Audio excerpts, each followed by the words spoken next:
Another aspect that I find intriguing is how I guess it's the hierarchy of literature.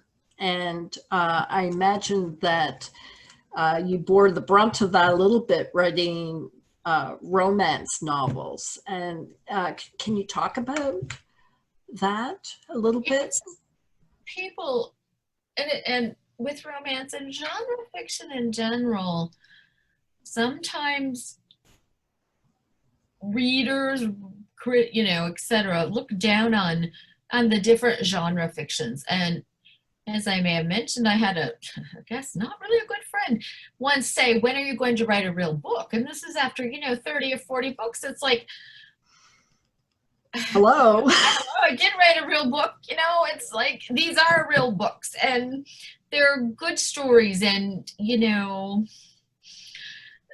I mean, like anything, there's good and bad. And, I've never, I love reading genre fiction. And so writing it was, really a joy to write. Right. And especially the romantic comedies. I mean, and my friends who wrote them were such fine writers and storytellers. And I think, and they talk about, there's a snobism.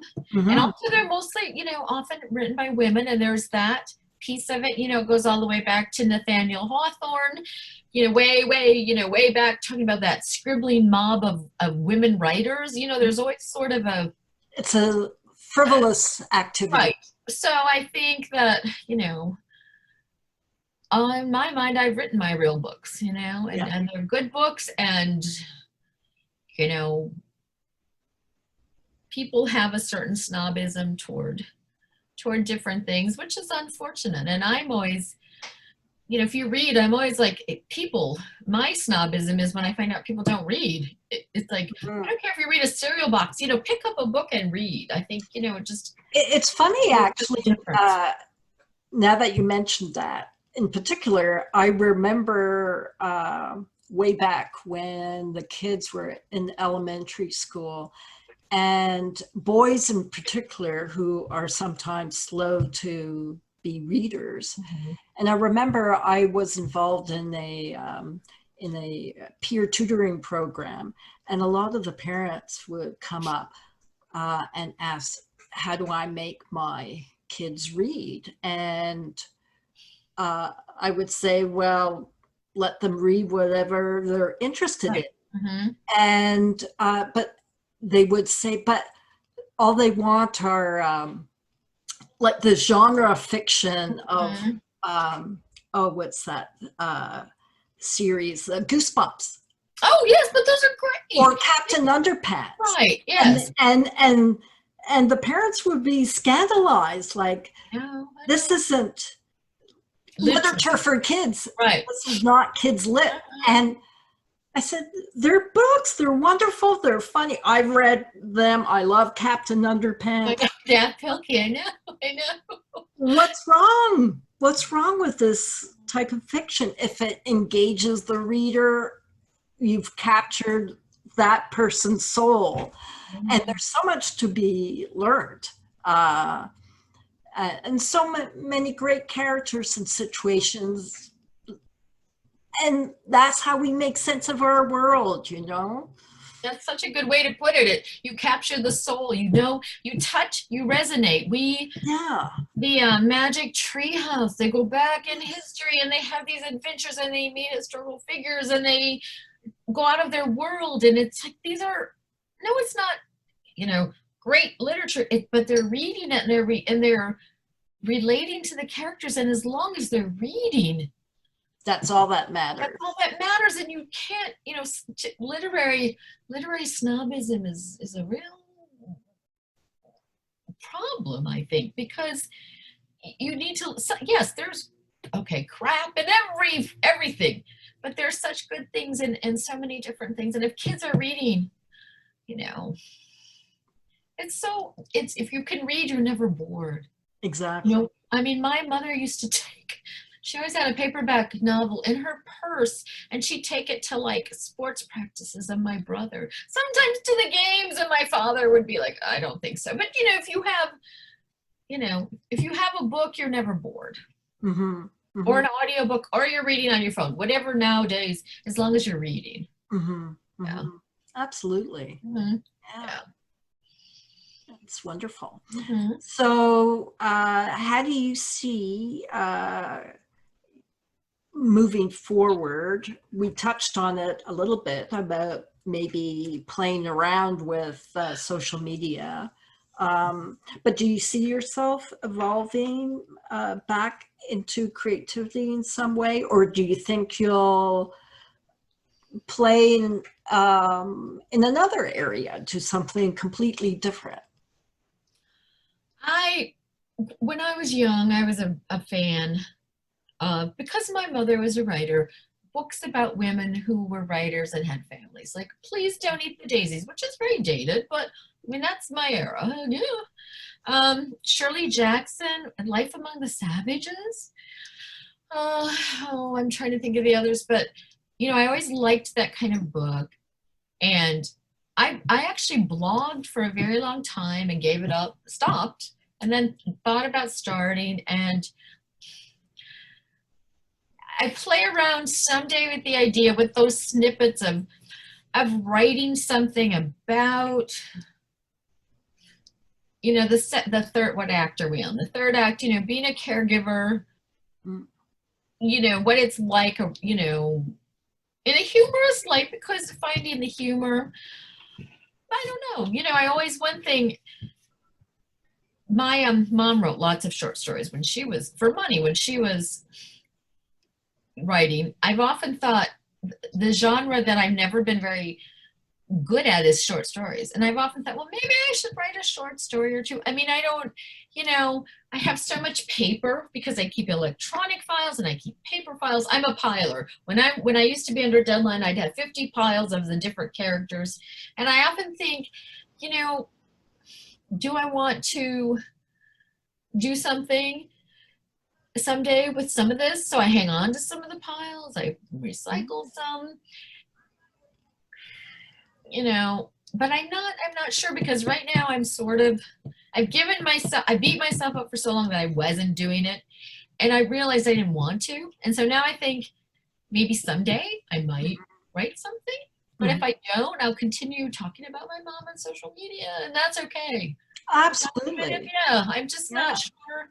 I consider myself kind of retired right now. I Mhm. mean, you know, I'm not, I decided I was teaching 2 classes still in the fall. I'm not going to do that.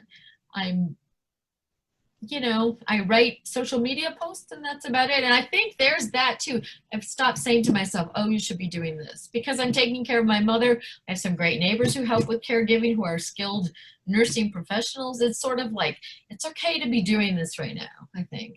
Oh, absolutely. Yeah. So Yeah. that's And long. I think obviously you've gone within and you've answered that question. Like, I don't need to do it Yeah. anymore. I've Mhm. written 50 books. I don't, and I, yeah. And now your priorities have changed and shifted, Mhm. and you're on to a new page. And I think there's also, right now in the times that we live in, you know, there are things, being a woman, being a caregiver, the political climate, all of this thing. And I'm thinking, you know, do I want to just read the books that people are writing? Do I want to write something else? And right now I feel no compelling need to write. Maybe, you know, 5 years down the road, maybe I'll feel differently. You know, maybe when my mom is not with us anymore, you know, there's different, yeah. Well, yes, and I think as we touched on earlier, uh, and in your situation in particular, you're dealing with um, caregiving 24/7, which is very consuming in terms of emotional Mhm. and physical energy and time. And then the outer world, which is also energy sapping. So I think for many of us, all we can do is get through the day and the next. Mhm. I think And yes. and to Mhm. do that with humor and with grace and with love, and that's the prize. and it's kind of a treat, like I said, I've always been a voracious reader. That hasn't stopped. That's my Yeah. thing. I mean, I have some friends who are artists who are, amazing, excellent artists. And sometimes they'll do things for other people with, do you want to do something, where you do some kind of Collaborative. And I'm just, well, no, just projects. Like my mother always had her art, side. Or I have a really good friend who's a writer and she's slowing down on that, but she does ceramics and, painting. And I'm not that, it's not me. I like to read. I don't like to do anything with my hands. I mean, and so it's like, I don't have to do anything, but I don't have to take up something that is not me at this point. No, reading is your jam. Yeah, so that takes you into different worlds. And so it's a lovely escape. Yeah, so I sometimes think, should I take up something new? And I'm like, no, I hate cooking. I mean, there's nothing. Cooking is not going to be it. It's not going to be it for me, So I'm like, no, you know what? I think just reading, I'm good. I'm good with reading, and so one thing I do want to say about creativity though and ideas, going way back is, and this is so not original on my part, but the muse, going back to the muse, when people try to find ideas and they struggle, and it goes back to that age-old science fiction question. Was it Frederick Brown? And I'm not quoting that right, but when you want to come up with an idea, you just say to yourself, what if? What if? And then explore it. And I use this with my journalism students and when I taught English, you start with this little tiny, it's a process. Everything's a process. So you don't have to say, I'm going to write a 50,000 word book today. You say, I'm going to come up with the idea, then I'm going to do an outline, then I'm going to, or whatever my process is. But the creativity is such a process. So make it into bite-sized pieces. Make it into bite-sized pieces and know that your process is different than someone else's, and that's okay.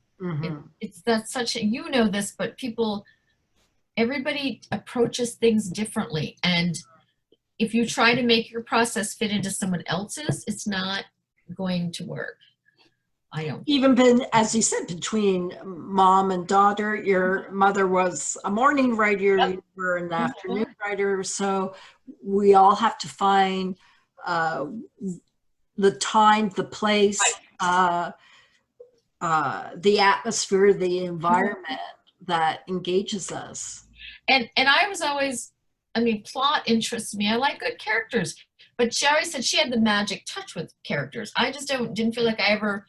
I learned to do it, but it was a process where I had to learn to infuse them, and I still think it just came natural to her.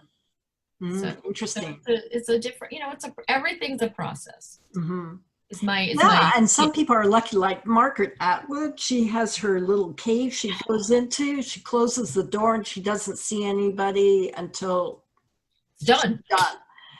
And if you're in the family, you can't do that. No, and you just have to.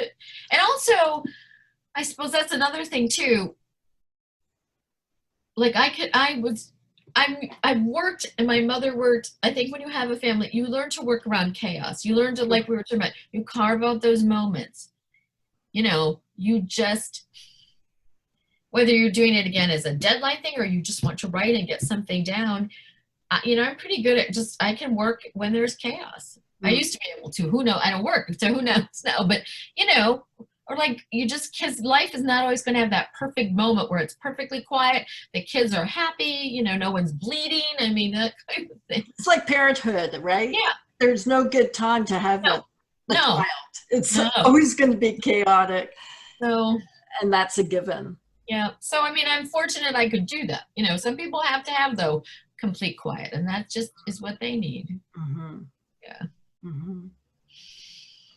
Well, thank you so much for doing this, Pam. That was so much fun, because despite the fact that we're family, I didn't know about a lot of these intricacies of your writing collaboration. So it was a learning experience for me. Well, I'm glad. Thank you. I think this is so exciting, because I think the idea of play and creativity and especially, how do you move forward? Whatever, not just during, COVID is the ultimate horrible, but everyone has different things in their own life too before COVID that cause them to take pause.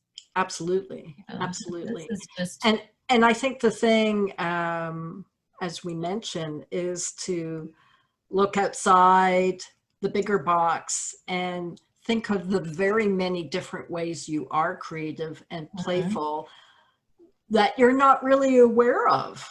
right. And to bring it to the fore, I think that's the trick. Yeah, I think we are born creative beings. So we are creative in multiple ways, and we just have to learn to appreciate that. And we don't take the time, women in particular, don't take the time to do inventory and realize how creative and playful they are. And it's sort of like you don't have you don't have time for that. You shouldn't be doing that. You should be always work. And that, but you can do both. You can do both. Yeah, absolutely. Well, thank you again. You're welcome. It was good to chat with you. Thank you. Lots of fun as always, and I'm looking forward to that creative challenge that's going to come. I'm going to have to think about that.